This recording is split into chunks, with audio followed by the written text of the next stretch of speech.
একটি শিক্ষণীয় সুন্দর গল্প। আজকে একটু তাড়াতাড়ি অফিস থেকে চলে এসেছিলাম। ফিরতেই মা বললেন, মুন্নির জন্য কিছু কাপড় আনবি, কাল তো মুন্নিকে হাসপাতাল থেকে ছুটি দেবে। আমি ভেতরে ঢুকে ব্যাগটা নামিয়ে বলি, হাসপাতাল থেকে ছুটি মানে কেউ ঠিক হয়ে গেল? মা চুপ। চুপ থাকার মানে আমি জানি, দুশ্চিন্তা, কষ্ট, অভিমান সব কিছুর একসাথে গিট বাঁধা। মুন্নি আমার ছোটবেলার বন্ধু, একসাথে বড় হওয়া, স্কুলে যাওয়া, এমনকি একসময় অনেকের কানে কানেও শোনা গিয়েছিল আমাদের বিয়ে হবে। তবে সেটা বছর তিনেক আগেই বন্ধ হয়ে যায়।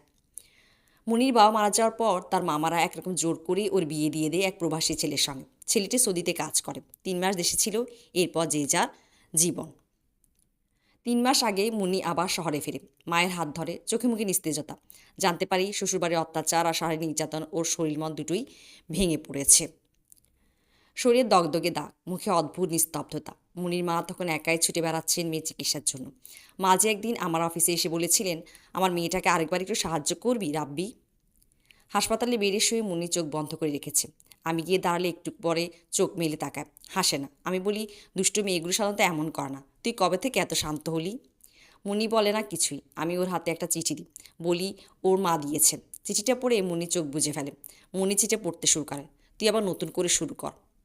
তোর জন্য একটা পুরনো কাঁথা রেখেছি, যে কাঁথা তোর জন্মের সময় তৈরি করেছিলাম। আবার জোড়া দিতে চাই তোর জীবনের ছেঁড়া অংশগুলো। চিঠি পড়ে মুন্নির চোখ বেয়ে এক ফোঁটা জল পড়ে। মুন্নিকে বাড়ি নিয়ে যাই। একদিন আমি, মা ও ওর মা একসাথে বসে থাকি মুন্নি রান্নাঘরে।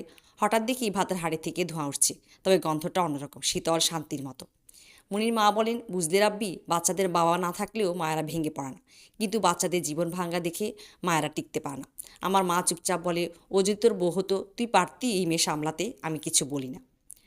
মা বলে ওঠেন, তাহলে প্রস্তুতি নেই। পাড়ায় কথাবার্তা শুরু হয়ে যায়। ছেলে বিদেশে যেতে চেয়েছিল, এখন আবার আগের মেয়ের পিছে।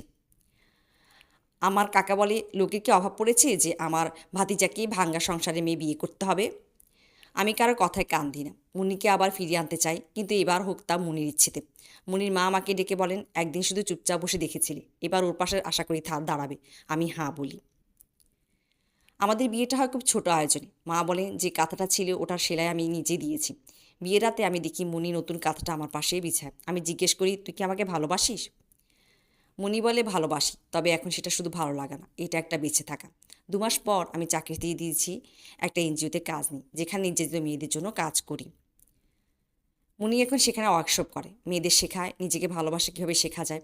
বাড়িতে ফিরে আমি যখন দেখি মুনি ভাত রান্না করছে, জানি ওর রান্না এখন শুধু স্বাদ না, আছে একটা পুণ্যজন্মের গল্প। রাত 10টা, ঘরের বারান্দা দাঁড়িয়ে মুন্নি বলে, তুই জানিস তোর লেখা সে চিঠিটা আমি কাঁথার পাশে রাখি? আমি বলি, চিঠিটা আমার লেখা না। মুন্নি বলে, তবু আমি জানি তুই বলেছিস সে কথাগুলো। তুই তো বলেছিলি ভাঙ্গা মেয়েরা কাঁথার মতো হয়, যতবার ছিঁড়ে যায় ততবার শক্ত হয়।